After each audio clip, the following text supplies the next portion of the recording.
I'm Matt. Hey, I'm Joss, and we're aboard our boat right now. We live on Nancy Blackett. She's a Discovery 37 cutter from 1973. I guess, it's a Peter Hadfield design, built in Richmond, BC by ICL Engineering. So, yeah. So, anyways, we've been aboard for 4 years, and we love it. It's pretty amazing. So. Bought it, as we said earlier, when Joss and I were in the middle of our degrees at UVic when we were 22. Great idea at the time, but buying a boat is actually academic suicide. We finished though. We finished. Both have degrees in biology, so that worked out. But no, we decided that we had enough of renting and not owning something, and wanted to, as we were saying earlier, go cruising, go offshore. Joss has spent 4 years offshore as a kid growing up, and it's something we've wanted to do for a while, and we're hoping to go to Mexico and off beyond there by the time we're 30. And this boat popped up when we were looking, and it was what we wanted, same size, and we decided to go from living in a 1100, or maybe it was 1200, but it was kind of like this moment where it was like, hey honey, do you want to move into something the size of our bathroom? And we both kind of went, yeah, sure, let's do it. Let's do it. So, yeah, like a 1,200 square foot apartment basement suite to 37 feet either way from tip to tip, 43 overall from the pointy bits, and a 10-foot beam. And so yeah, we managed to fit all of our stuff here. 2 sets of dive gear. We're both commercial divers as well, and then also a dive compressor in the back. I mean, we've rebed every single thing. All hatches, the bolts, tow rails, nuts, new chain plates, new hoses, new Dickinson. What else do we do? Lots of safety stuff. So we've just kind of done life sling, stuff like that. We made ourselves a brand new holding tank out of fiberglass one Thanksgiving. That was our first job, so that was a good team bonding experience. New hot water tank, overhaul the engine. Yeah. Water system, water filters. Still have to get our EPIRB recertified, get our water maker working. We've put 200 watts worth of solar panels on the roof, which actually is kind of cool because this is all our lights here are 12 volt, and so we did our lighting system as well. Everything on this boat is powered off a 12 volt except for a 120 volt heater for the winter and Wi-Fi. So we actually managed to live off the grid per se, other than heating, which is a big part Actually, of it. I'm kind of worried. It's windy right now. We're overcharging a little bit. We're drying generator, but yeah. So we've hadn't had to run our shore power charger for our battery banks, which I'm actually sitting on right now, since new batteries too. April. New charging 8 system. New batteries. Yep. So lots of stuff. Yeah. It's not cheaper to own a boat and live aboard if you want to. Listen to that, kids. Try and maintain it if you want to live on a derelict. Yeah, it's cheaper, but it's not worth it.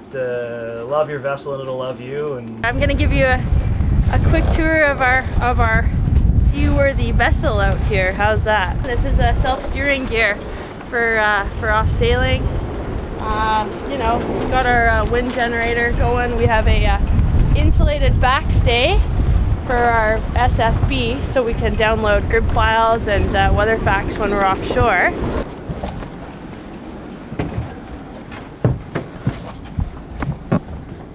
You can kind of hear me a little better than that gale that's going on outside. So this is the galley. There, what you see is what you get. We got a little 2-burner propane rainforest stove. It works great. Never had any issues with it. So, and then little 6-gallon water heater. It runs off 12 volt, which is great. We got a little icebox here, and then we've got refrigeration over in our quarter berth. So our quarter berth with just the 2 of us sort of functions as the garage, so everything project mode gets shoved in the lockers, and away we go. But yeah, we've got 4 batteries back behind our quarter berth for our one bank. We've got our 1 starter, and then we've got some of our house batteries, and then the second set is under a settee here. So anyways, this is so chart table, I guess just our electrical stuff.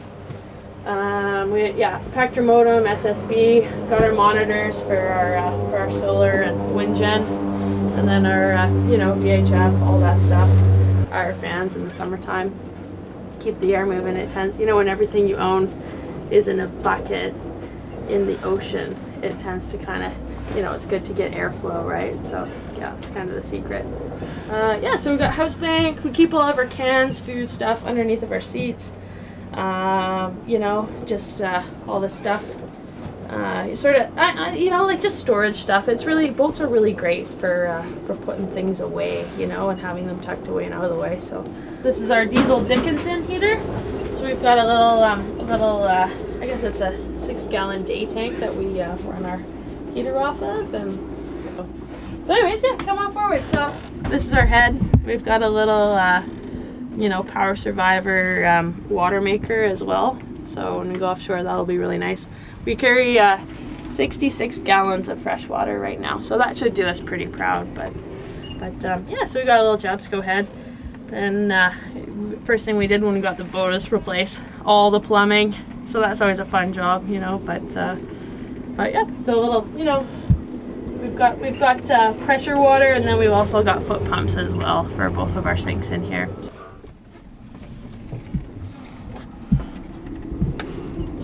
That's our go-to system. A basic old Ike housing, Sony Handycam. You're just trying out that new light though. Somebody gave Yeah. it to you, your 1980s spec or whatever. Yeah, the Solo, that's new, that's cool. The Pro V8 is a pretty piece of old technology, but that was free, and it's just adds extra light. 'Cause you need a lot of lumens down below because, you know, there's not a whole hell of a lot of light, so that's kind of a bit bigger than a GoPro. It doesn't fit on your head so well. Advice for someone just wanting to live in a small space. I would say that, you know, there's a lot of really creative, clever ways to make your space work. You know, you don't really have to compromise. You can have running water, you can have hot water, you could, you know, you could go crazy. You could have a dishwasher. You can have a dive compressor. You can have dive gear, but it is a compromise. There is a compromise there, right? But I mean, yeah, just go for it. It's actually have the alcohol selection as well. Yeah. In a small space, especially living as a couple, you have to be pretty damn close. You got to be able to keep things out in the open and vocal. There is no door to slam if you're having a hissy fit and trying to go like sulk in another room. It's well. Oh God. You don't need to have 45 pairs of pants so you have enough to get through the week. Like you don't. Yeah, I wouldn't say we by any means are scripting or what's the word I'm looking for? We're not minimalist. Yeah, I would say. You know, we live in a small space, but we don't make it a small space. We don't look at it as living in a small space. And boats like this are hugely efficient at storage. Like you're sitting on top of all our tools and parts, more parts over there. Behind you is cooking goods and food. I'm on top of house bank batteries. Joss is on top of canned goods. Behind us is more cooking supplies. Behind here is just storage for more stuff. Stationary. Like behind you as well. Yeah, so underneath here is our chart table for charts. More charts there. We've got tons of storage for cooking stuff in here as well. It goes all the way to the hull back there. We just got a pressure cooker, so that takes up a big space underneath our pressure counter. So, it's just there's lots of incredibly cool ways to save space. You know, behind that seat there is where we keep charts upright and flat, and just be accepting of the fact that you aren't living in a good sport, and not living in a full-on apartment or house. Sometimes you do have to rough it a bit more than the average person would, but to us it's just another day on the job. You know what? It's no different. So that we got rid of, do you even really remember them? You know, go get her. Yeah. Do some research before you actually step in and buy something. Test out living in a van, or test out living on board a boat for a week or two. Not just when it's nice and sunny out. Do it when it's pouring rain and wet. And where do you put your rain jacket and all your stuff? Make sure you really want to do it before you jump into it. Because if you don't and you think it's a cool idea, it might be cool to do on weekends and camp and have the idea for that. But don't jump in both feet expecting to know it. Not the saying we did any of that. It was kind of jump and the net shall appear. Yeah. That was my dad's little slogan. We have no regrets here whatsoever. We love it. Yeah, just go for it. Go for it. You've had an incorporated commercial diving company since 2012. Osedax our way and get into a little bit more surveying, assessments, and making things work on the field. We're very marine savvy. No, we have a team of biologists in our company that can do the science and also maintain equipment in the field and run dive vessels efficiently, and in remote areas keep on working when things don't go so well and things need to be looked at because something's sputtering away or putting when it should not putt. I think living aboard and being a sailor, it's one of the last sort of unregulated sections of turf. You know, like you can sail across an ocean with nothing. You know, it just totally depends on what you're comfortable with, and you have to have complete faith in your own vessel. Sometimes it's a little questionable for some people. So you know, some people, and it's totally subjective, right? So one person will be comfortable in a Zodiac with a tarp for a sail, and another person with something a little different, right? Yeah. So, but it's kind of cool to have it sort of, you know, based on what you think you can do, right? And it's sort of your life is your own responsibility. Yeah, and it's usually the people that are really, really nervous or scared about doing something like that. They'll tell you out of their own, go out of their way to tell you without you even asking the question, what you need to have and how much water you need to hold and what you need to be able to do and this and that. And the people that we found, it's easy to get caught up. Yeah, in we that found too, the people right? that have actually gone and done it are very. Well, just what you Yeah, want to do. well, I would do that a bit differently, and that's a good Yeah. idea there, but I would change that a bit, but it's whatever. They Yeah. don't sit there and try to force an idea into your head. They will speaking maybe... from us who are slowly getting ready to go, you Yeah. get a lot of people telling you exactly what you should have, and then you also get a lot of people that are like, oh, you know, just whatever you feel comfortable with. It's your life, have fun. Yeah, at the end of the day, that's kind of what it is, so. Yeah. And having your mothers worry about you. They don't worry about us anymore. Yeah. They worried enough at the start, so it's all, I think they just feel numb now.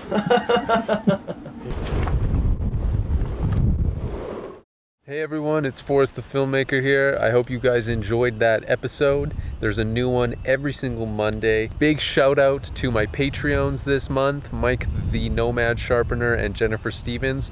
Also a huge shout out to my sponsor, Mo-Hu. These guys make awesome flexible solar panels. Check that out. Woo! This is just the 30 watt. They sent me this one. The link is in the description for that if you are wanting to make the transition to a more off-grid lifestyle or just need more solar for your alternative dwelling, or if that's just something that you're interested in. They also have other products as well, so go check them out. Huge thank you to them, and looking forward to seeing you guys next week.